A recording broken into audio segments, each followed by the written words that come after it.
जय हिंद dear student, force defence academy में आप सबका स्वागत है। हमारे एनडीए 2020 के पेपर एनालिसिस में हम लोग आगे बढ़ते हैं और आज हम पहुंच गए हैं क्वेश्चन नंबर 71 पे। तो आइए बच्चों, हम डील करते हैं क्वेश्चन नंबर 71 को और देखते हैं कि किस वैरायटी का क्वेश्चन पूछा है। बहुत आसान सा सवाल है बच्चों, लिमिट से रिलेटेड एक सवाल पूछा गया है। लिमिट से रिलेटेड अगर सवाल पूछा गया है तो आप देखिए कैसा पूछा गया है। आसान है, लिखा हुआ कि व्हाट इज द इस फंक्शन की आपको लिमिट फाइंड करनी है x इक्वल टू 1 पे। तो आप इधर सुनिएगा, अगर ये बच्चों लिखा है, अगर ये लिखा है लिमिट x टेंडिंग टू 1, इधर लिखा है x plus x square plus x की power 3 minus 3 divided by x minus 1। जैसा कि मैंने आपको क्लास में कई बार बेटा बताया है कि लिमिट के सवालों को सॉल्व करने के लिए सबसे पहले हमको उसकी बीमारी मींस फॉर्म चेक करना रहता है कि वो किस फॉर्म का है, क्योंकि जैसा फॉर्म होगा उस तरीके से हम लिमिट को कैलकुलेट करेंगे। ठीक है, तो आप देखिए, अगर आपने ये डायरेक्ट आपने लिमिट पुट करी बच्चों तो ये 1 1 और 1 ये 3 हो जाएगा और 3 माइनस 3 0 हो जाएगा, ये भी 3 ये भी 3 डिवाइडेड बाय 1 माइनस 1। तो फॉर्म जो बनेगा बेटा वो 0 बाय 0 वाला फॉर्म बनेगा जो कि इनडिटर्मिनेंट फॉर्म है। और जब फॉर्म बच्चों 0 बाय 0 बनता है ना, तब हम ऐसे में लॉपिटर रूल पे जाते हैं। ठीक है, तो इसका क्वेश्चन को सॉल्व करने के लिए बड़े आसान तरीके से हम इसमें लॉपिटर रूल लगाएंगे और हमारा आंसर फाइंड हो जाएगा।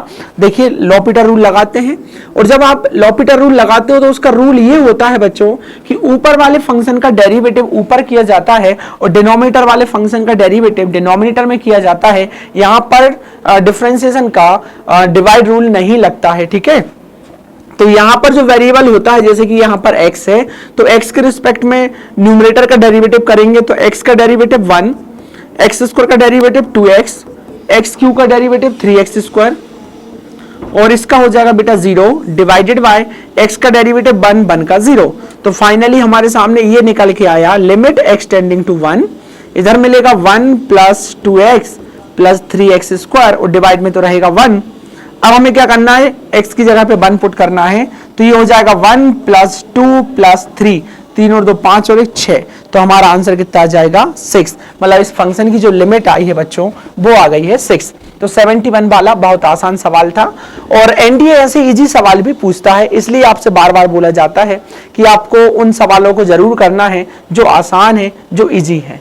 ठीक है, अब क्या है ना, ये सवाल जो पूछा गया बच्चों वो पूछा गया था हमारा एप्लीकेशन ऑफ डेरिवेटिव से कि the radius of a circle is increasing at the rate of 0.7 centimetre पर सेकेंड। ठीक है, क्या है बच्चों, क्या सर्किल की रेडियस है वो इंक्रीज हो रही है। तो सर्किल की रेडियस मतलब dr/dt, क्योंकि यहां पर क्या लिखा है 0. ये लिखा है बच्चों 0.7 सेंटीमीटर पर सेकेंड, तो सेंटीमीटर पर सेकेंड। इसका मतलब ये जो इसकी जो रेडियस है वो चेंज हो रही है, इंक्रीज हो रही बेटा विद रिस्पेक्ट टू टाइम, इसलिए dr/dt का वैल्यू कितना हमको पता है 0.7। फिर पूछा है कि what is the rate increase of its circumference. तो सर्किल की जो सरकमफेरेंस होती है वो होती है बच्चों 2πr।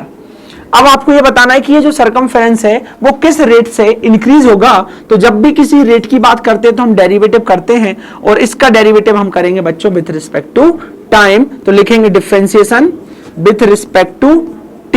तो बेटा इसका हो जाएगा dc/dt is equal to 2π constant है तो बाहर आ जाएगा बच्चों, और r का डेरिवेटिव हो जाएगा dr/dt।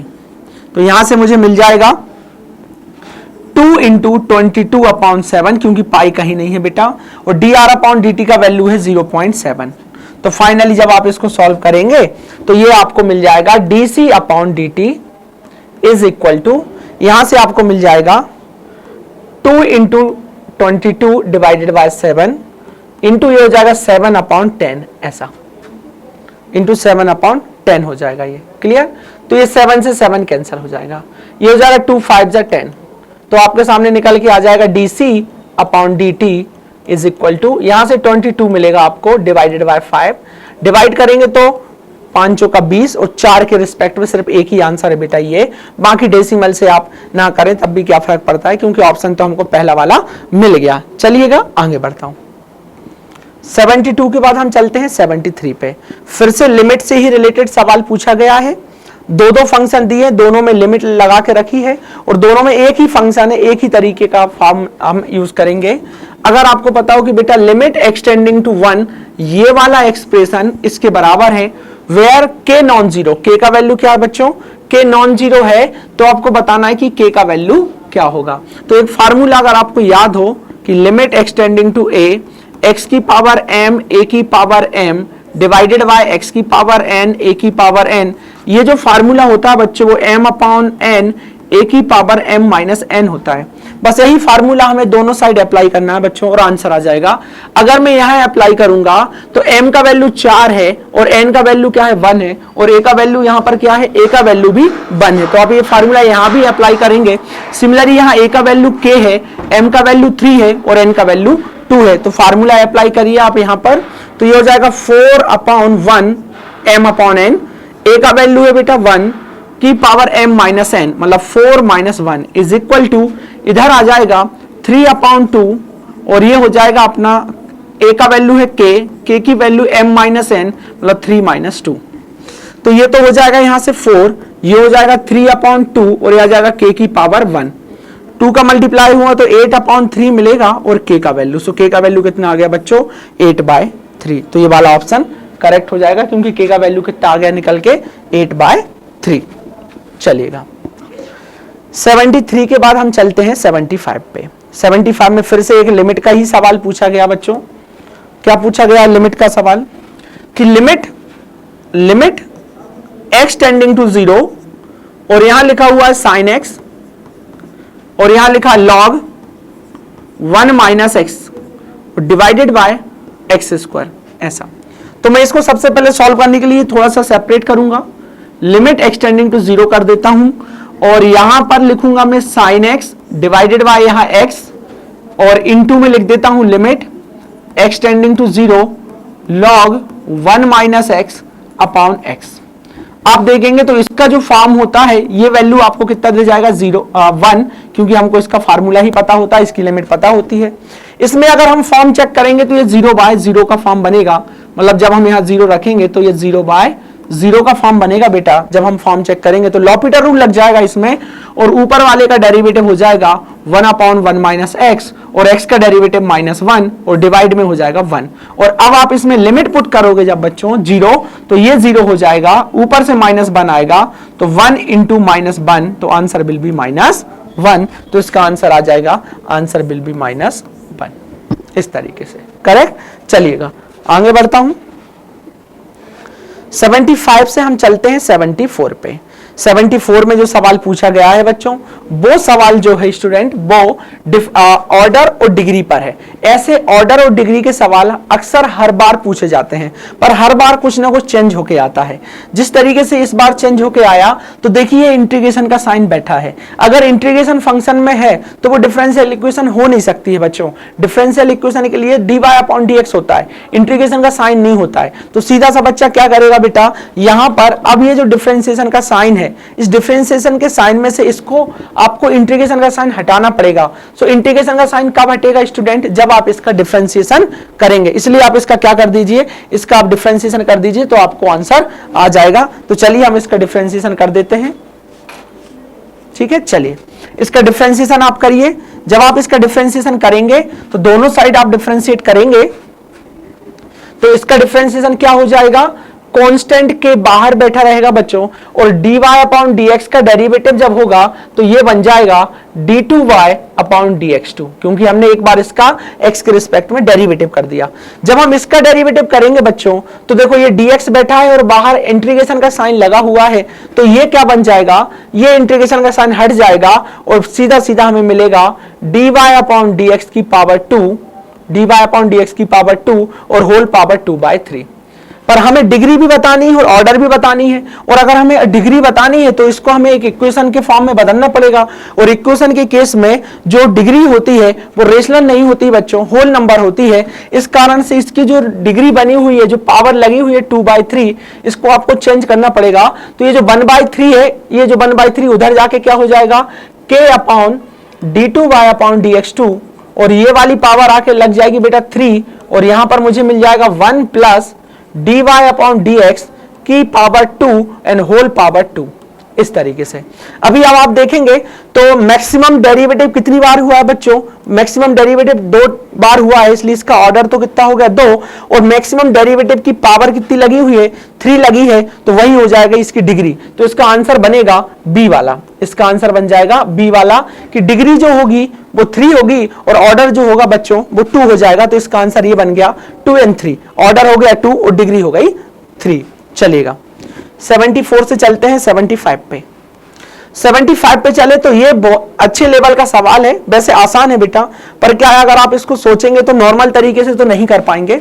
देखिएगा क्या लिखा है कि fx का वैल्यू उसने देके रखा है आपको, fx का वैल्यू कितना देके रखा है बच्चों, fx का वैल्यू देके रखा है 3x² minus 5x plus p, okay, and f(0) f(1) are opposite sign. तो f(0) और f(1) अपोजिट साइन में है बेटा, तो सुनना f(0) निकाल लीजिए पहले आप, f(0) निकालोगे तो जहां जहां x है वहां 0 पुट करेंगे तो सिर्फ p मिलेगा, और f(1) निकालिए बेटा, 1 रखेंगे तो आपको मिलेगा 3 माइनस 5 प्लस p, तो ये मिल जाएगा -2 प्लस p, इस तरीके से।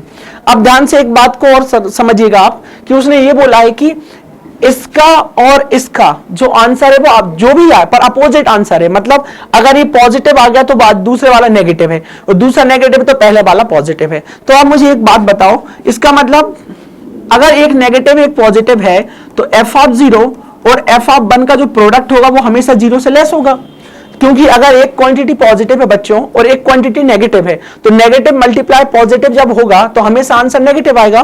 तो इन दोनों का प्रोडक्ट हमेशा क्या आएगा बच्चों, 0 से लेस आएगा। अब इन दोनों का प्रोडक्ट 0 से लेस होने का मतलब f(0) कितना है p, और f(1) कितना है बेटा p-2, which is less then 0।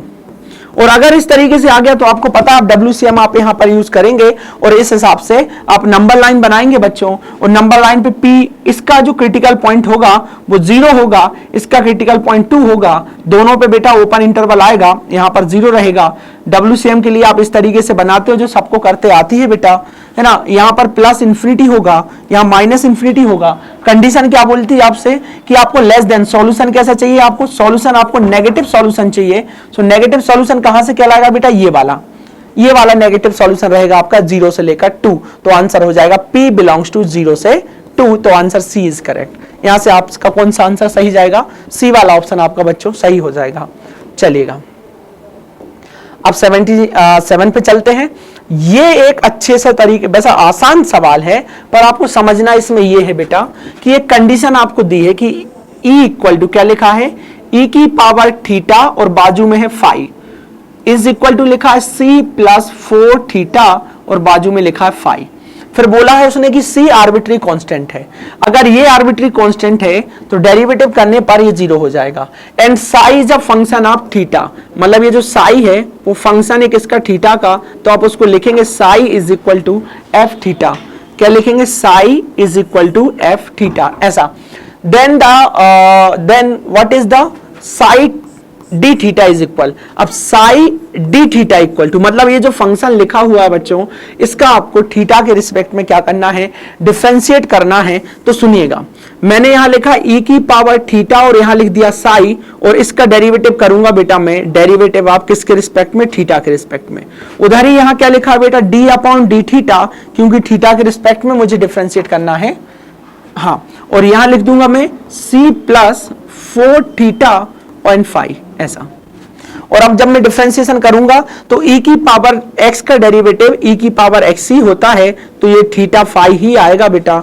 पर जब मैं डेरिवेटिव करने जाऊंगा इन दोनों का, किनका, थीटा का और फाई का, तो देखो फाई थीटा के रिस्पेक्ट में थीटा का होगा, बट जो फाई है वो भी थीटा का फंक्शन है, इसलिए इसका भी डेरिवेटिव होगा, क्योंकि फाई जो है वो किसका फंक्शन है, थीटा का फंक्शन है। तो प्रोडक्ट रूल लगेगा बेटा, और ये हो जाएगा first function theta, derivative of second का derivative D phi upon D theta, plus second function क्या रहेगा बेटा, फाई, और थीटा का डेरिवेटिव थीटा के रिस्पेक्ट में 1 हो जाएगा। सिमिलरली वे में जब आप यहां करेंगे तो c का डेरिवेटिव 0 हो जाएगा, प्लस जब आप यहां पर डेरिवेटिव करने जाएंगे तो ये होगा 4, और बाकी जब डेरिवेटिव इसका होगा तो यहां पर भी प्रोडक्ट रूल लगेगा, तो ये हो जाएगा आपका थीटा, इस तरीके से थीटा, और ये हो जाएगा d phi upon D theta, इधर आएगा आपका फाई, और थीटा के रिस्पेक्ट पे हो जाएगा 1। अब इसको आप कैलकुलेट कर लीजिए थोड़ा सा, तो ये निकल के आएगा आपके सामने e की पावर थीटा इधर फाई, है ना, और into theta d phi upon D theta, ठीक है, और प्लस इधर हो जाएगा बेटा e की पावर थीटा फाई और ये फाई, ठीक है, इज इक्वल टू, यहां देखेंगे आप तो मिलेगा आपको 4 theta d phi upon D theta plus ये हो जाएगा आपका 4 फाई, इस तरीके से 4 फाई, ठीक है। अब आप ये काम करिए, ये वाला टर्म को और ये वाले टर्म को एक साथ रखिए और ये वाली टर्म को एक साथ कर लीजिए, तो ये हो जाएगा e की पावर थीटा फाई और d phi upon D theta, और यहां पर देखो थीटा भी है तो ये थीटा है ना, माइनस ये हो जाएगा 4 theta d phi upon D theta is equal to, यहां मिलेगा 4 फाई माइनस e की power theta phi and phi. यहां से कॉमन क्या जाएगा बेटा, यहां से अगर आप कॉमन लेंगे तो देखना थीटा और d phi upon D theta common आएगा, आपको मिलेगा e की पावर थीटा फाई, है ना, और माइनस में मिलेगा 4, इधर से आप देखोगे तो आपको मिलेगा 4, अगर आपने क्या कॉमन ले लिया यहां से अगर आपने फाई कॉमन लिया बेटा तो मिलेगा 4 माइनस e की पावर थीटा एंड फाई, इस तरीके से। और आप देखिए इन दोनों को मैं कैंसिल कर सकता हूं, तो ये और ये कैंसिल हो जाएगा, पर -1 बचेगा क्योंकि इसको चेंज कर लूंगा माइनस को कॉमन लेके, तो मुझे मिल जाएगा यहां से थीटा और यहां से मिलेगा मुझे d phi upon D theta और यहां से मुझे मिल जाएगा -फाई, तो ये थीटा इधर डिवाइड में ले आता हूं मैं, तो मिलेगा मुझे d phi upon D theta is equal to -phi upon theta, ऐसा।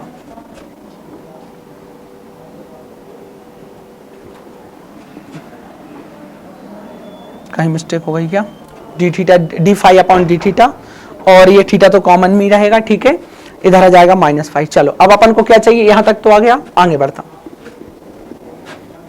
अब ज्यादा आप क्या कर सकते हो बच्चों, इसका मल्टीप्लाई कर सकते हो क्रॉस, तो ये हो जाएगा थीटा और यहां आ जाएगा डी फाई और ये हो जाएगा आपका -5 और इधर आ जाएगा डी थीटा। ऐसा ऑप्शन चेक करिए, अगर होगा तो सही है, नहीं तो कहीं मिस्टेक है। अपन को किसका वैल्यू चाहिए, फाई डी थीटा, ये रहा फाई और डी थीटा, तो ये माइनस इधर लगा दो आगे, तो माइनस थीटा और डी फाई, अच्छा हाँ डी थीटा, तो ये डी फाई आ जाएगा, ये आ जाएगा फाई डी थीटा, तो फाई डी थीटा का वैल्यू पूछा है जो कि माइनस थीटा डी फाई होगा, माइनस थीटा डी फाई, मतलब ये वाला आंसर होगा बेटा, ये बी वाला आंसर हो गया, ठीक है। तो सवाल आसान था, पर आपको ये वाली बात जानना जरूरी है कि अगर कोई किसी का फंक्शन होता है तो उसका भी आपको डेरिवेटिव करना पड़ता है, ठीक है बच्चों। आगे बढ़ता हूं मैं, 77 के बाद हम चलते हैं 78 पर। 78 पर इंटीग्रेशन वाला सवाल है, आपको सॉल्व करते आना चाहिए। जैसा कि लिखा है कि p ऑफ x का वैल्यू ये लिखा है, then what is integration of p of x और dx। तो आप इंटीग्रेशन करिएगा, p ऑफ x का वैल्यू यहां पुट करिए जो कि 4e की पावर 2x है और ये dx है, ठीक है। इसको सेपरेट करेंगे आप, तो आपको ये i इक्वल टू मान लीजिए, इसको i इक्वल टू मान लीजिए, ये हो जाएगा बेटा 4 की पावर 2x और ये हो जाएगा e की पावर 2x और ये हो जाएगा dx, ठीक है। अब आप देखिए इसमें लगेगा आपका प्रोडक्ट रूल, है ना, तो फर्स्ट फंक्शन और सेकंड फंक्शन, इसमें प्रोडक्ट रूल लगा दीजिए आप। प्रोडक्ट रूल लगेगा तो ये हो जाएगा i is equal to first function integration of second, फिर लिखेंगे माइनस डिफरेंशिएशन ऑफ फर्स्ट 4 की पावर 2 है, differentiation of first integration of second का होल इंटीग्रेशन, ये वाला फार्मूला प्रोडक्ट रूल लगा दिया इंटीग्रेशन का, तो ये हो जाएगा आपका i इज इक्वल टू 4 की power 2x as it is बना रहेगा बेटा, पर e की पावर 2x का इंटीग्रेशन e की पावर 2x ही होता है और 2x का जो इंटीग्रेशन होगा वो डिवाइडेड बाय 2 हो जाएगा, ठीक है। चलो माइनस इंटीग्रेशन, इसका डिफरेंशिएशन जो होता है a की पावर x का, वो होता है a की पावर x log 4 और वहीं पर जो 2x का डेरिवेटिव होगा वो हो जाएगा 2, ऐसा है ना, 2x का डेरिवेटिव कितना हो जाएगा 2 और इंटीग्रेशन किसका बेटा, e की पावर 2x का, e की पावर 2x डिवाइडेड बाय 2 और इसका होल इंटीग्रेशन। तो ये 2 से 2 कट जाएगा बेटा। अब आपके सामने क्या बचा, यहां से बचा बेटा i, यहां से आ गया है 4 की पावर 2x और ये बचा है आपका इंटू ई की पावर 2x डिवाइडेड बाय 2, ये माइनस और इंटीग्रेशन यहां मिला आपको 4 की पावर 2x और log 4 और यहां से है बेटा e की पावर 2x और dx। तो आप इसको log 4 कांस्टेंट है तो बाहर ले सकते हो, 4 की पावर 2x बनेगा अपॉन में e की पावर 2x अपॉन में 2 रहेगा बेटा और माइनस यहां से log 4 कॉमन आ जाएगा तो इंटीग्रेशन में रह जाएगा 4 की पावर 2x इंटू ई की पावर 2x और dx। और ये चल रहा है अपना कितना i। अच्छा ये वापस से क्या बन गया बेटा, इतना पूरा ये वापस से बन गया अपना ये वाला फंक्शन, देखो 4 ई की पावर 2x, ये वाला, ये पूरा ये लिखा है, ये दिख रहा होगा आपको, ये पूरा आपका i बन गया। तो ये हो जाएगा बेटा आपका i इज इक्वल टू 4 की पावर 2x ई की power 2x divided by 2 minus log 4 और यहां बन जाएगा आपका पूरा ये i। तो ये i इधर आके बना लेगा, 2i हो जाएगा, 2i नहीं होगा बेटा, यहां आएगा तो ये i कॉमन आ जाएगा और यहां मिलेगा 1 प्लस log 4 और इधर आपका चलेगा, ये देखो 4 की पावर 2x और e की पावर 2x को क्या बोला उसने, px बोला है, तो यहां पर लिख दोगे आप p of x divided by 2। तो finally i is equal to मिलेगा बेटा p of x divided by 2 और यह जाएगा 1 प्लस log 4, 1 प्लस देखो 2px नहीं px अपॉन 1 प्लस log 4। अच्छा प्लस c भी लिख देता हूं, कांस्टेंट तो रहेगा ही रहेगा।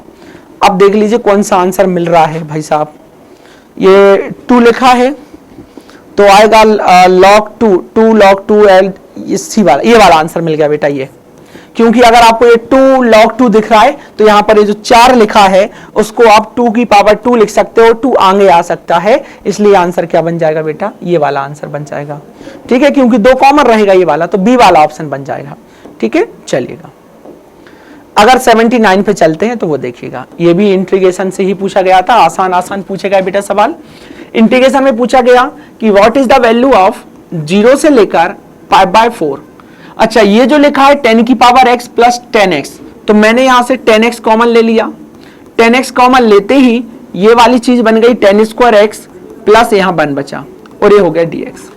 अब आप देखिएगा अगर ये 0 से लेकर ये π/4 है तो ये 10x मैंने कॉमन किया है, पर 10 स्क्वायर x को एज इट इज रहने दिया और 1 की जगह पे मैंने लिख दिया sec square x minus 10 square x। Identity से आप ये लिख सकते हो, क्या लिख सकते हो आप, sec square x minus 10 square x। तो 10 स्क्वायर x से 10 स्क्वायर x कैंसिल हो जाएगा और आपको i के इक्वल में मिल जाएगा बेटा 0 से लेकर π/4 और यहां मिल जाएगा आपको 10x और यहां मिल जाएगा आपको सिर्फ sec स्क्वायर x और dx।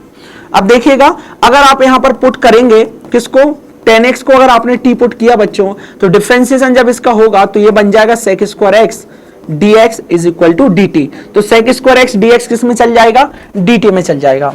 तो ये हो जाएगा हमारा i इज इक्वल टू, अब आप देखिएगा ठीक है, लिमिट में 0 से लेके π/4 ही लेने देता हूं, चेंज नहीं करता हूं, तो ये पूरा एडजस्ट हो जाएगा और 10x की जगह t आ जाएगा बेटा, ये हो जाएगा dt।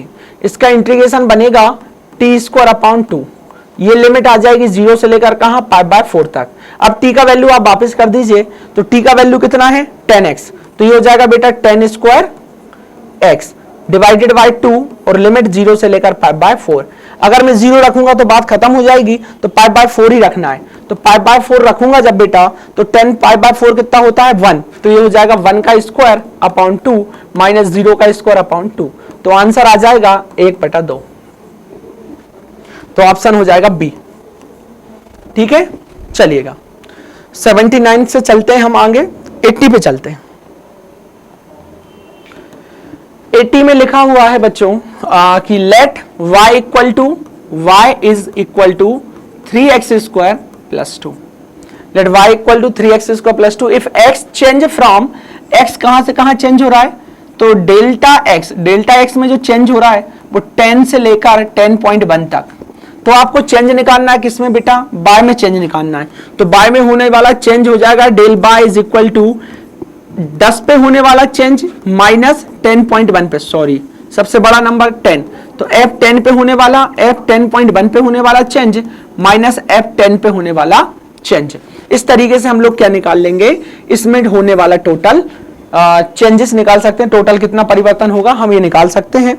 तो उसके लिए हम लोग सॉल्व करते हैं बेटा, कैसे करते हैं देखो, डेल्टा वाई लिखेंगे और फंक्शन में जहां जहां एक्स है वहां पर आपके द्वारा 10.1 का होल स्क्वायर प्लस 2 रखा जाएगा, फिर ये माइनस रहेगा बेटा 10 रखा जाएगा, 3 इंटू 10 का स्क्वायर प्लस 2।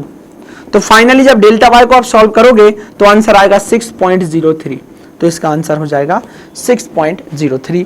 ये एक बात हमेशा याद रखना बेटा, जब भी आपको इस तरीके के सवाल कराए जाते हैं कि अगर कोई फंक्शन बाय में दिया है और एक्स चेंज हो रहा है 10.1 से 10 तक, तो आप ये समझिए कि डेल्टा वाई में जो चेंज होगा वो हो जाएगा डेल्टा वाई में जो चेंज होगा बेटा वो F10.1 माइनस F10 के इक्वल होगा। ठीक है, ये बात आप विशेष कर याद रखें।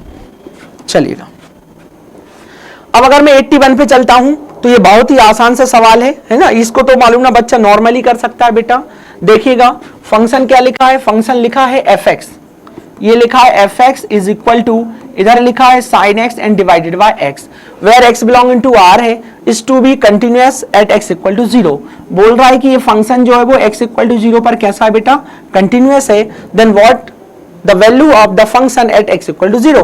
तो आपको क्या करना, अगर फंक्शन कंटिन्यूअस है किस पे, 0 पर, तो इस फंक्शन की x इक्वल टू 0 पर लिमिट एग्जिस्ट होगी, और जो लिमिट एग्जिस्ट होगी वही उसका वही उस पे फंक्शन की वैल्यू होगी। तो ये हो जाएगा, आपको करना क्या है, सिर्फ इस फंक्शन की बेटा लिमिट फाइंड कर देनी है x इक्वल टू 0 पे। तो इसका आंसर तो हमेशा कितना आता है 1, तो शुड बी इक्वल टू 1। तो इस फंक्शन का जो आंसर आएगा वो 1 के इक्वल आ जाएगा। बिल्कुल बेसिक सा सवाल था, फालतू के सवाल, ये बहुत ही आसान सवाल था, आप नॉर्मली 2.5 नंबर इसमें ले सकते थे। ठीक है, चलिएगा आगे बढ़ता हूं।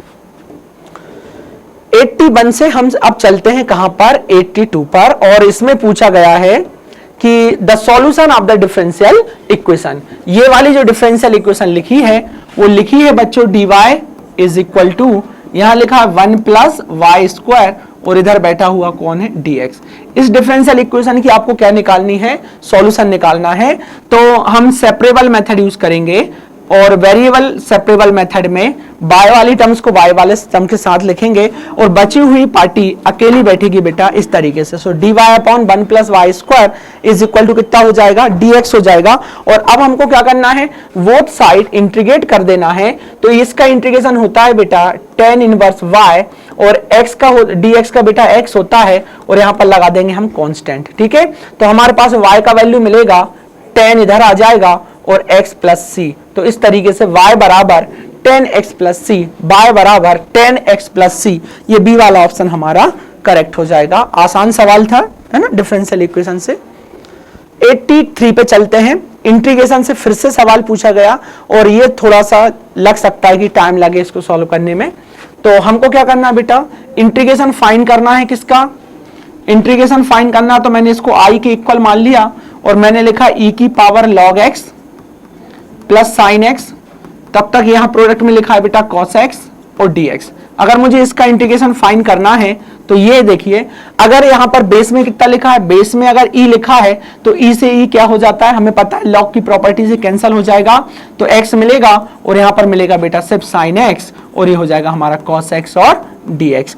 अब ये हो जाएगा i इज इक्वल टू, इसको लिखूंगा तो बेटा x cos x आ जाएगा, और ये dx हो जाएगा, प्लस यहां हो जाएगा बेटा sin x और cos x, ये जो हो जाएगा dx।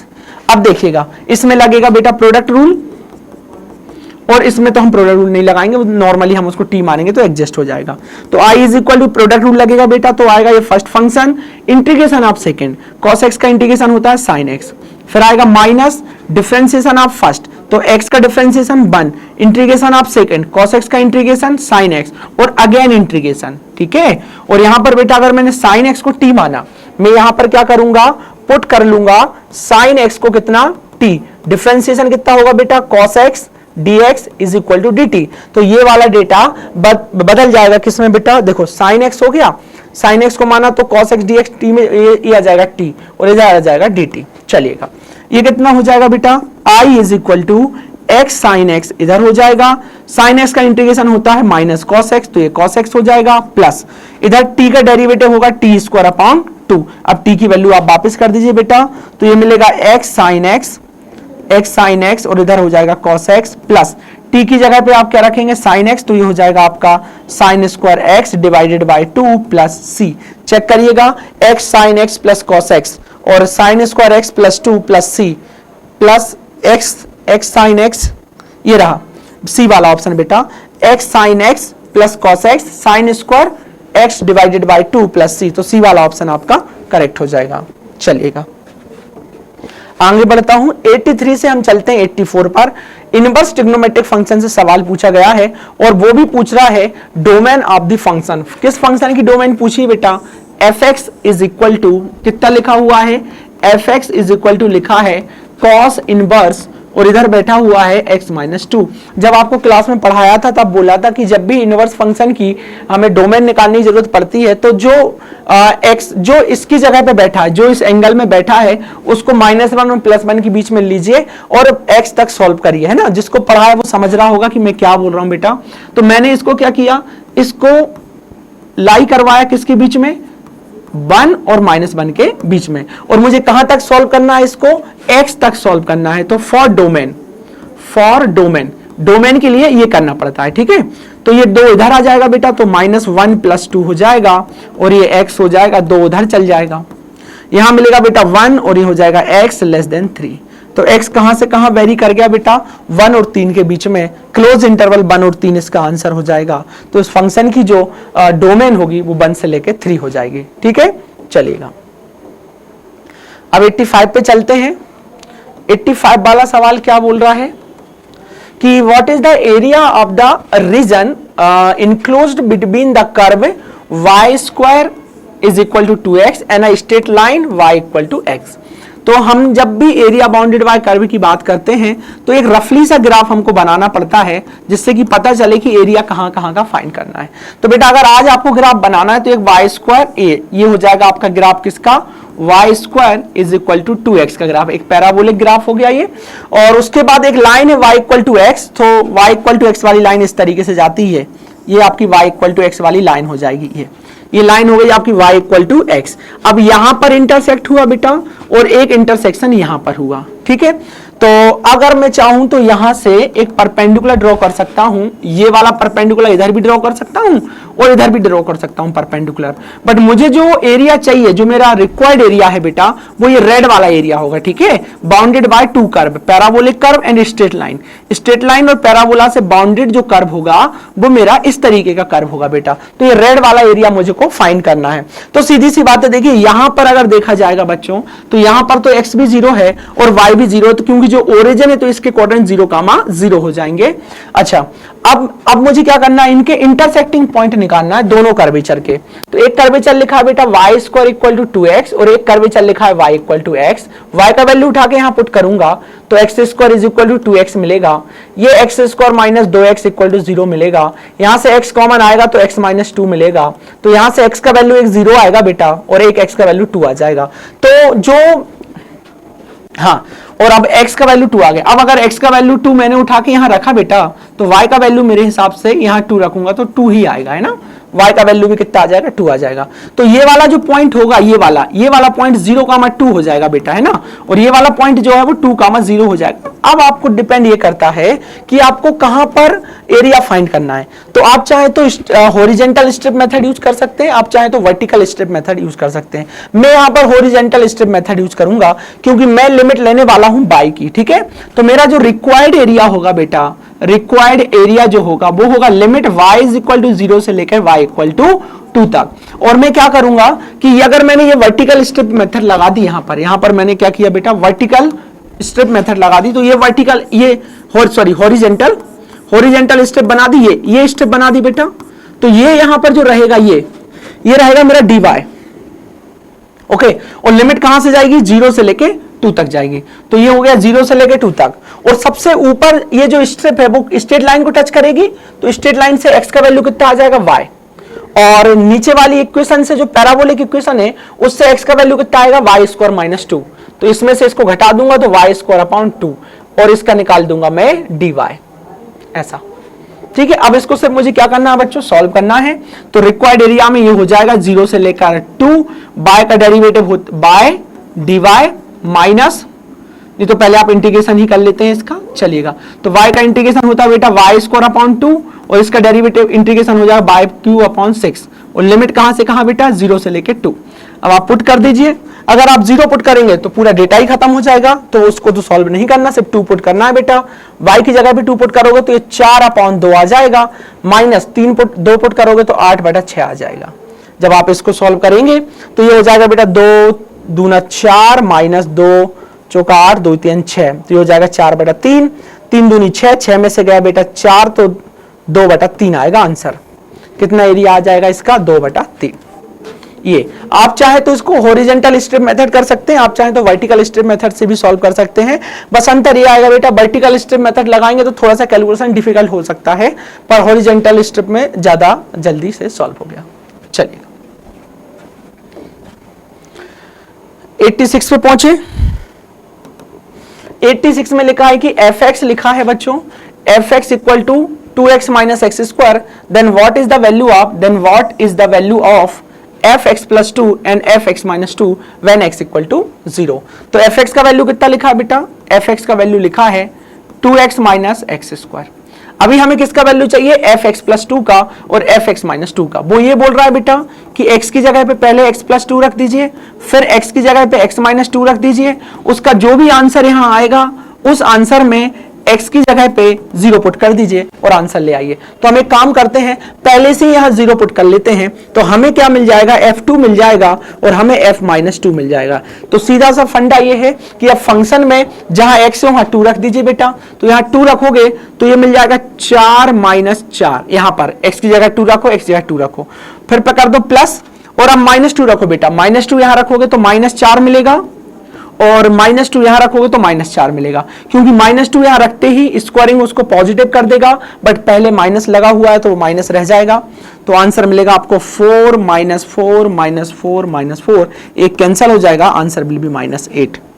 तो आंसर आ जाएगा माइनस 8। तो देखिए कभी कभी एनडीए में जो लास्ट क्लास में और अभी की क्लास में हम लोग सवाल सॉल्व कर रहे हैं, ये बहुत ही आसान सवाल है। तो एनडीए में मालूम ना 50 के बाद सवाल देख रहे हैं आप कितने इजी हो गए। तो इसलिए मैं आपसे बोलूंगा कि एग्जाम सेंटर पे आपको सिर्फ पूरा 120 पेपर में जो इजी सवाल है बेटा वो पहले करना है, इस बात का विशेष कर ध्यान रखना।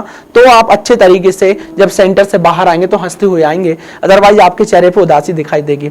तो ये जाहिर सी बात है कि इजी सवालों को बेटा पहले डील करना है, बाकी आपका कॉन्फिडेंस अपने आप इतना बढ़ जाएगा कि आप फिर नॉर्मल जो मॉडरेट सवाल होते हैं उनको आप डील कर सकते हो, पर जो डिफिकल्ट सवाल है बेटा उनको आपको डील नहीं करना है, अदरवाइज आप बहुत परेशान हो जाएंगे। ठीक है, इस बात का विशेष कर ध्यान रखना।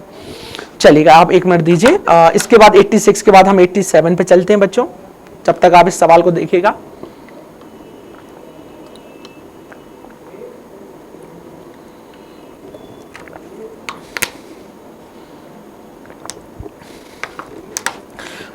क्या लिखा हुआ है बेटा, डिफरेंशिएशन से पूछा गया सवाल है, सीधा सीधा डिफरेंशिएट करना है आपको। अच्छा, जब भी पावर में रहती है एक्सप्रेशन तो हम लोग क्या करते हैं, लॉग लेते हैं, तो बस वही काम यहाँ करना है बेटा। एक ही पावर m प्लस n है, टेकिंग लॉग बोथ साइड हम लॉग लेंगे बेटा, तो ये हो जाएगा x की पावर m, ये हो जाएगा y की power n is equal to ये हो जाएगा लॉग a की पावर m प्लस n। तो ये बेटा फार्मूले से सेपरेट इनटू में प्लस में चला जाएगा, ये हो जाएगा लॉग y की power n is equal to ये पावर आगे आएगी बेटा तो mn हो जाएगा और ये लॉग a हो जाएगा। यहां से बेटा ये m आगे आएगा तो ये हो जाएगा log x, यहां से बेटा n आगे आएगा तो ये हो जाएगा log y, और बेटा ये हो जाएगा m प्लस n और ये हो जाएगा आपका log y log a। अब आप कर देंगे differentiation with respect to x। तो जैसे ही आप differentiation with respect to x करेंगे तो इसका डेरिवेटिव होना चालू होगा बेटा, m कांस्टेंट है बाहर और log x का डेरिवेटिव 1/x, n कांस्टेंट है बाहर, y का डेरिवेटिव 1/y और y का कितना हो जाएगा बेटा dy अपॉन dx और इधर मिल जाएगा 0। तो आपको dy अपॉन dx इधर ही रखना है बेटा n अपॉन y को, तो ये बन जाएगा बेटा माइनस m अपॉन x। अब आपका dy अपॉन dx कितना हो जाएगा माइनस m अपॉन x और ये डिवाइड में आ जाएगा बेटा तो n अपॉन y। तो ये कितना हो जाएगा dy अपॉन dx, ये हो जाएगा बेटा minus m by upon nx। तो आपका आंसर बन जाएगा बी वाला minus m by upon n x. ठीक है, आशा करता हूं कि बात समझ में आ रही होगी। चलिएगा 87 के बाद हम पहुंचते हैं 88 पे। 88 में जब भी बेटा ऐसे सवाल आए तो एक बच्चा का दिमाग यही बोलता है कि सर इसका अगर मुझे इंटीग्रेशन निकालना है तो एक प्रकार का ये पार्शियली फ्रैक्शन जैसा सवाल है। कैसा सवाल है बेटा? Partially fraction. अगर इस n की जगह पे आप 1 ले लो, 2 ले लो, 3 ले लो, 4 ले लो, तो आप समझ जाएंगे कि ये पार्शियली फ्रैक्शन का ही सवाल है। आप समझ आए मेरी बात? आप क्या समझ जाएंगे बेटा कि ये पार्शियली फ्रैक्शन का सवाल है। पर ऐसे सवाल को करने के लिए आप याद रखना, ये अक्सर पूछा जाता है ऐसे सवाल, कि आप एक काम करिएगा, आप तो ये देखिएगा कि कोई फंक्शन ऐसा रखा है कि बेटा आजू बाजू में जिसका डेरिवेटिव मिल जाए। जरा इसका डेरिवेटिव करके देखिए आप, x की पावर n प्लस 1 का अगर आप t मानेंगे और डेरिवेटिव करेंगे तो n x की पावर n माइनस 1 और dx is equal to dt मिलेगा। मतलब अगर ये x की पावर n माइनस 1 हो जाए तो ये सेपरेट हो जाएगा। तो पूरी इक्वेशन को बेटा मैंने किससे डिवाइड और मल्टीप्लाई कर दिया? मैंने x की पावर n माइनस 1 dx से ऊपर डिवाइड कर दिया और नीचे लिख दिया मैंने x की पावर n और x की पावर n प्लस 1। अब जरा ध्यान से देखिए, x की पावर n से x की पावर n कट जाएगा और माइनस 1 बाय x नीचे आ जाएगा, तो वही का वही एडजस्ट हो जाएगा। तो इस तरीके से एक आइडिया आ गया। और अब मैं क्या करने वाला हूं, मैं पुट करने वाला हूं बेटा यहां पर x की पावर n प्लस 1 को t, और अगर t पुट किया तो मैं करूंगा differentiation with respect to x, तो ये हो जाएगा differentiation with respect to x, और ये हो जाएगा n x की पावर n माइनस 1, और ये हो जाएगा बेटा dx और ये हो जाएगा dt। तो फाइनली यहां से x की पावर n माइनस 1 और dx मुझे मिलके देगा dt अपॉन n। तो अभी मुझे ये वैल्यू देखो, यहां पर क्या आ जाएगा बेटा? dt अपॉन n आएगा, पर n तो कांस्टेंट है इसलिए मैंने उसको 1 बाय n लिख के बाहर कर दिया, और x की पावर n माइनस 1 dx की जगह सिर्फ मैंने बचने दिया dt, और यहां पर जो x की पावर n प्लस 1 लिखा है बेटा, इसकी जगह पे लिखूंगा मैं t, तो ये हो जाएगा मेरा t, और बाकी ये जो x की पावर n लिखा है बेटा, तो यहां से x की पावर n का वैल्यू निकाल लूंगा मैं t के फॉर्म में, तो यहां से मुझे x की पावर n का वैल्यू मिल जाएगा t माइनस 1, तो यहां लिख दूंगा बेटा मैं t माइनस 1, इस तरीके से लिख दूंगा। ठीक है, और अब ये क्या हो जाएगा? अब देखिए ये बन गया पार्शियली फ्रैक्शन, बहुत आसान वाला, तो ये हो जाएगा 1 अपॉन n। अब पार्शियली फ्रैक्शन से बेटा जब आप इसको सॉल्व करेंगे, किसको? 1 अपॉन t और t माइनस 1 को जब सॉल्व करेंगे तो ये a अपॉन t आएगा plus b upon t minus 1 आएगा। और जब आप मालूम ना वैदिक मेथड से इसको सॉल्व करेंगे डायरेक्ट, तो आपको पता चलेगा कि a का वैल्यू जो है बेटा वो माइनस 1 आ गया और b का वैल्यू जो है वो प्लस 1 आ गया। तो सीधा इंटीग्रेट कर देता हूं बेटा मैं। अगर a का वैल्यू माइनस 1 है तो ये हो जाएगा माइनस लॉग ऑफ t, और ये हो जाएगा plus log of t minus 1, ऐसा। और ये हो जाएगा बेटा i is equal to 1 by n, और ये मिल जाएगा अपन को फार्मूले से log t minus 1 upon t, और ये हो जाएगा प्लस का c। अब फाइनली क्या करना है आपको? t की वैल्यू सब्स्टिट्यूट करना है और आंसर आ जाएगा बेटा। तो यहाँ t का वैल्यू वापस कर दीजिए, तो आपको क्या मिल जाएगा? आपको मिलेगा i इज इक्वल टू, यहां करते हैं i इज इक्वल टू, इसको रफ कर देते हैं, तो आपको यहां पर मिल जाएगा i is equal to 1 upon n, और ब्रैकेट लगा देता हूं बेटा। t का वैल्यू रखूंगा तो हो जाएगा log, t का वैल्यू क्या है? t का वैल्यू है x की पावर n, तो x की power n plus 1 minus 1 upon t का वैल्यू x की पावर n प्लस 1, ये कट जाएगा बेटा, तो आंसर बनेगा 1 अपॉन n, और ब्रैकेट में चलेगा log, ये हो जाएगा x की पावर n अपॉन x की पावर n प्लस 1, और ये हो जाएगा आपका प्लस सी। बस देख लीजिए x की पावर n अपॉन x की पावर n प्लस 1, देखो कौन सा आंसर बन रहा है? 1 बाय n कहां दिख रहा है बेटा? 1 बाय n, ये पहला वाला ही आंसर हो गया आपका। ठीक है, तो पहला वाला आंसर आपका करेक्ट हो गया। आशा करता हूं कि बातें समझ में आ रही होंगी बेटा। चलेगा 88 के बाद आगे बढ़ते हैं, 89 पे चलते हैं। और पूछा गया उसने कि क्या पूछ लिया है सवाल में कि what is the minimum value of mod x minus 1। देखो जैसे ही मेरे पास कोई फंक्शन लिखा है बेटा, मॉड ऑफ एक्स लिखा है मेरे पास x माइनस 1। अच्छा, मॉड फंक्शन हमेशा पॉजिटिव वैल्यू प्रोवाइड करता है अपन को, तो किसी पॉजिटिव नंबर की अगर कोई मिनिमम वैल्यू आपको निकालनी हो तो पॉजिटिव नंबर में मिनिमम वैल्यू तो हमेशा 0 हो सकती है बेटा। तो इसकी मिनिमम वैल्यू डायरेक्टली मैं लिख सकता हूं कि इसकी मिनिमम वैल्यू जो है वो 0 है। अच्छा, ये कब मिलेगी बेटा? ये मिलेगी एट x इक्वल टू 1 पे। तो एट x इक्वल टू 1 पे इस फंक्शन का जो मिनिमम होगा बेटा वो 0 होगा। तो आंसर कितना हो जाएगा आपका 89 का 0। ठीक है, चलिएगा 89 पे चलने के बाद हम चलते हैं 90 पे। और 90 में क्या लिखा है हमारे पास कि what is the value of k की कौन सी वैल्यू बेटा? सच दैट इंटीग्रेशन ऑफ इसका, इंटीग्रेशन ऑफ ये with respect to x may be rational function, है ना। रेशनल फंक्शन का मैं बता दूं बेटा, ऐसा फंक्शन जिसके कोफिशिएंट रेशनल होते हैं हम उसको रेशनल फंक्शन बोलते हैं। ऐसा भी बोल सकते हैं, और कभी कभी जो रेशनल फंक्शन होता है तो हम बोलते हैं वो फंक्शन जो p बाई क्यू के फॉर्म के होते हैं वो भी रेशनल फंक्शन कहलाते हैं, है ना। वो एक्चुअल में वही रेशनल फंक्शन कहलाते हैं जो p बाई क्यू के फॉर्म में होते हैं। ठीक है, चलिएगा, मतलब p ऑफ x और q ऑफ x के फॉर्म में होते हैं। तो अगर मैं रेशनल फंक्शन rx की बात कर दूं तो ये कुछ इस तरीके से होगा, कोई फंक्शन p ऑफ x और कोई फंक्शन q ऑफ x, और बोला जाता है कि q of x is not equal to 0। तो इस तरीके के फंक्शनों को बोला जाता है रेशनल फंक्शन। ठीक है बेटा, चलिएगा। अब बोल रहा है इस फंक्शन का इंटीग्रेशन करिएगा, तो मैंने लिखा i is equal to integration of 3x square plus 8 minus 4k divided by x और dx। अब इसका इंटीग्रेशन हम करेंगे तो ये हो जाएगा हमारा, सेपरेट कर देता हूं बेटा, तो 3 कांस्टेंट बाहर आ जाएगा, x से x कट जाएगा तो x dx मिलेगा। यहां से बेटा 8 बाहर आ जाएगा, ये 1 बाय x dx मिलेगा, और यहां से माइनस 4 के बाहर आ जाएगा और इंटीग्रेशन 1 बाय x और dx हो जाएगा। ठीक है, अब इंटीग्रेशन आप करिएगा यहां पर, तो आपको i इज इक्वल टू मिल जाएगा 3, इसका इंटीग्रेशन होता है बेटा x स्क्वायर अपॉन 2 प्लस यहाँ पर 8 रहेगा, इसका इंटीग्रेशन हो जाएगा बेटा log x, ऐसा, और माइनस ये हो जाएगा आपका 4k, ये हो जाएगा आप माइनस 4k, और ये हो जाएगा log x प्लस c। ठीक है, और फाइनली अब ये कितना होगा, i is equal to 3 by 2 x square, और बेटा यहां से आप ले लीजिए कॉमन 8 माइनस 4k, और ये हो जाएगा आपका log x प्लस c। अब अगर मुझे इसको रेशनल फंक्शन बनाना है बेटा तो k की वैल्यू पे मुझे चर्चा करनी है। तो यहां से देखो, अगर इसको मुझे रेशनल चाहिए, रेशनल फंक्शन, तो इसको मैं 0 कर देता हूं, तो ये पूरी टर्मिनोलॉजी 0 होकर रेशनल फंक्शन दे जाएगी। तो यहां से for rational function, for rational function, तो रेशनल फंक्शन के लिए बच्चों हम क्या करेंगे, जो 8 माइनस 4k है उसको 0 के इक्वेट कर देंगे, है ना, तो log वाली टर्म हट जाएगी। तो ये मिल जाएगा मुझे 8 इज इक्वल टू 4k, तो k का वैल्यू मिल जाएगा बेटा 2। k का वैल्यू कितना हो जाएगा बच्चों, 2, तो k का वैल्यू कितना हो जाएगा 2, तो k की वैल्यू 2 के लिए ये हो जाएगा। ठीक है, आगे बढ़े बेटा, चलिएगा। अभी आप चलते हैं 90 से हम चलते हैं 91 पे। ये बिल्कुल थ्योरी वाला सवाल है, बच्चों के मुंह पे रखा होता है ये सवाल, इसका आंसर देना बड़ा आसान होता है बेटा, कि कंसीडर द फॉलोइंग स्टेटमेंट, जो फंक्शन दिया हुआ है आपको बेटा, वो फंक्शन दिया है f(x) is equal to e की power mod of x, f(x) equal to e की पावर mod ऑफ x।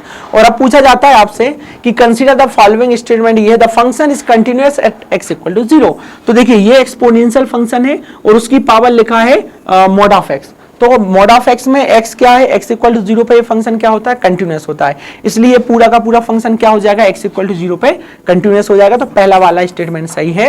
और the function is differentiable at x equal to 0, ये वाला गलत हो जाएगा, क्योंकि ये फंक्शन जो है mod ऑफ x वो x इक्वल टू 0 पे डिफरेंशिएबल नहीं होता है, इसलिए कंपोजिशन भी उसका डिफरेंशिएबल नहीं होगा। तो सिर्फ एक ही स्टेटमेंट सही है बेटा, वो है फर्स्ट वाला। चलिए फिर बढ़ते हैं हम 92 पे। पूछा गया है कि what is the minimum value, कौन सी वैल्यू पूछी गई है बेटा, मिनिमम वैल्यू पूछी गई है। मिनिमम वैल्यू किसकी पूछी गई है, sin x into cos x की। तो देखो मैंने इसको y बराबर मान लिया बेटा, ये हो जाएगा मेरा sin x into cos x. अब मैंने अपने मन से y इज इक्वल टू उसमें 2 से मल्टीप्लाई किया बेटा और 2 से डिवाइड कर दिया, क्योंकि जब जब साइन और कॉस एक साथ होते हैं हम 2 से मल्टीप्लाई करते हैं, 2 से डिवाइड करते हैं। तो y इज इक्वल टू हो जाएगा बेटा, ये हो जाएगा sin 2x का फार्मूला और डिवाइड में आ जाएगा 2, करेक्ट। अब अगर मुझे इसकी मैक्सिमम वैल्यू या मिनिमम वैल्यू चाहिए तो आपको पता है कि sin 2x जो है वो लाई करता है बेटा -1 और +1 के बीच में। मुझे कितना चाहिए, 2 और चाहिए, तो मैं 2 से डिवाइड कर देता हूं, तो 1/2 हो जाएगा। और बेटा ये हो जाएगा sin 2x divided by 2 is less than is equal to 1/2, इस तरीके से ना 2 से डिवाइड कर दूंगा तो इस तरीके से हो जाएगा। अब ये क्या बन गया बेटा मेरा, ये मेरा बन गया है कितना sin 2x, ये पूरा बन गया मेरा बाय, तो -1/2 less than equal to y is less than equal to 1/2। क्या पूछा सवाल में, मैक्सिमम वैल्यू पूछी बेटा, तो इसकी मैक्सिमम वैल्यू कितनी 1/2 और मिनिमम वैल्यू कितनी है -1/2, तो आंसर कितना हो जाएगा C, क्योंकि इसकी मैक्सिमम वैल्यू कितनी है बेटा 1/2। चलिएगा 92 से 93 पे चलते हैं। ये भी हमारा लिमिट का सवाल है, आसान सा पूछ लिया है उसने। तो देखिएगा, अगर लिमिट रखना है तो सबसे पहले हम क्या चेक करते हैं बेटा, सबसे पहले हम चेक करते हैं हमारा फॉर्म। तो अगर आप इसका फॉर्म चेक करेंगे तो ये हो जाएगा 3 की पावर 0 प्लस 3 की पावर 0 माइनस 2 अपॉन 0, मतलब ये 0/0। अब जब भी 0/0 बनता है बेटा तो हम लोग किस पे जाते हैं, लॉपिटर रूल पे। हम इसका लॉपिटर रूल अप्लाई करेंगे तो ये हो जाएगा लिमिट एक्सटेंडिंग टू 0, 3 की पावर x का डेरिवेटिव 3 की पावर x होता है और log 3 होता है, और 3 की पावर माइनस x का डेरिवेटिव माइनस 3 की पावर माइनस x होगा और log 3 होगा, उसका 0 हो जाएगा बेटा, x का डेरिवेटिव 1 हो जाएगा। अब आपको कुछ नहीं करना, बस लिमिट पुट करनी है। जैसे ही बेटा आप x इक्वल टू 0 पुट करेंगे तो ये हो जाएगा 3 की पावर 0 और ये मिल जाएगा मुझे log 3 माइनस 3 की पावर 0, ये मिल जाएगा मुझे log 3 और डिवाइडेड y तो बन रहेगा बेटा 3 की पावर 0 कितना होता है 1, ये आंसर 0 आ गया। आंसर कितना आ गया बेटा 0, तो 93 का आंसर कितना हो जाएगा 0। चलिएगा 94 पे चलते हैं। क्या लिखा है कि the derivative of tan inverse x with respect to cot inverse x, मतलब आपको ये निकालना है बेटा डेरिवेटिव ऑफ किसका, tan इनवर्स x का derivative with respect to cot inverse x, इस तरीके से। तो मैं सीधा कर देता हूं बेटा, पैरामेट्रिक्स से है ना, फंक्शन का derivative with respect to function पूछा है। इस फंक्शन का x के रिस्पेक्ट में डेरिवेटिव निकालिए बेटा, तो इस फंक्शन का डेरिवेटिव होता है 1/1 प्लस एक्स स्क्वायर, और इस फंक्शन का डेरिवेटिव निकालिए x के रिस्पेक्ट में तो ये होता है -1/1 प्लस एक्स स्क्वायर। ये पूरा कैंसिल हो जाएगा बेटा, आंसर सिर्फ -1 बच जाएगा, तो ये ए वाला ऑप्शन आपका करेक्ट हो जाएगा 94 का। ठीक है, इसके बाद आप कहां चलेंगे 95 पे। 95 में कितना, 95 में बेटा डिफरेंशियल इक्वेशन का ही सवाल पूछा गया है। लिखा है कि the function u x and by x, y is equal to c which satisfied the differential equation, और ये डिफरेंशियल इक्वेशन लिखी है बेटा, इसको सॉल्व करना है तो आप x से मल्टीप्लाई करिए पहले, तो x dx हो जाएगा माइनस x dy हो जाएगा, प्लस यहाँ से बेटा y dy हो जाएगा और ये माइनस y dx हो जाएगा इज इक्वल टू 0। अब आप एक काम करिएगा, यहां से इन दोनों को एक साथ रखिएगा बेटा, तो हो जाएगा x dx plus y dy, और यहां से माइनस कॉमन ले लीजिए तो आपको मिल जाएगा x dy plus y dx is equal to 0। आप देखेंगे कि ये लिखा है x dx प्लस ये लिखा है y dy और माइनस इसको आप लिख सकते हो बेटा dx और y, है ना, क्योंकि ये क्या है पार्शियली, ये पार्शियली डेरिवेटिव है बेटा, और ये प्रोडक्ट रूल लिखा हुआ है पार्शियली डेरिवेटिव में। पार्शियली डिफरेंशियल इक्वेशन जो पार्शियली डिफरेंशिएट हम करते हैं बेटा, उसमें ये x dy plus y dx लिखा है, इसको मैं dx बार लिख सकता हूं, और अब मुझे इसका कर देना है इंटीग्रेशन, तो इसका इंटीग्रेशन, इसका इंटीग्रेशन, इसका इंटीग्रेशन, तो जब मैं इसका इंटीग्रेशन करूंगा बेटा तो ये हो जाएगा x स्क्वायर अपॉन 2, यहां से हो जाएगा y स्क्वायर अपॉन 2 माइनस यहां से जो डिफरेंशियल पार्शियली डेरिवेटिव लिखा है इंटीग्रेशन करने से सिर्फ x y मिलेगा इज इक्वल टू 0 हो जाएगा, और कांस्टेंट भी चाहिए बेटा तो प्लस c कर दीजिए इक्वल टू 0। तो फाइनली आंसर कितना मिल जाएगा आपको, यहां से मिलेगा x square plus y square is equal to 2x by plus c, है ना, क्योंकि वो 2c हो जाएगा फिर से कांस्टेंट बन जाएगा, तो आंसर आपका ये बैठेगा बी वाला। ठीक है, आंसर क्या बैठ जाएगा आपका, बी वाला आंसर बैठ जाएगा।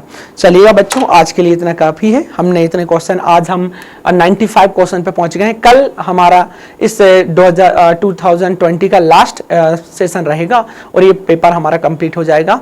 मैं आशा करता हूं कि शुरुआत से लेके अभी तक जितने भी हम लोगों ने क्वेश्चन पे डिस्कस किया है, मानता हूं कुछ जगह कैलकुलेशन में मिस्टेक हो गई होगी, बट बाकी कंसेप्ट बिल्कुल सेम है। ऐसे ही कंसेप्ट से क्वेश्चन पूछे जाते हैं बच्चों।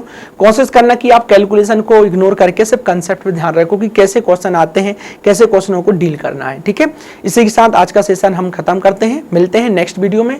जय हिंद डियर स्टूडेंट, आप कोशिश करिए कि इस बार आपको सफलता मिले, है ना। जय Hind, thank you so much.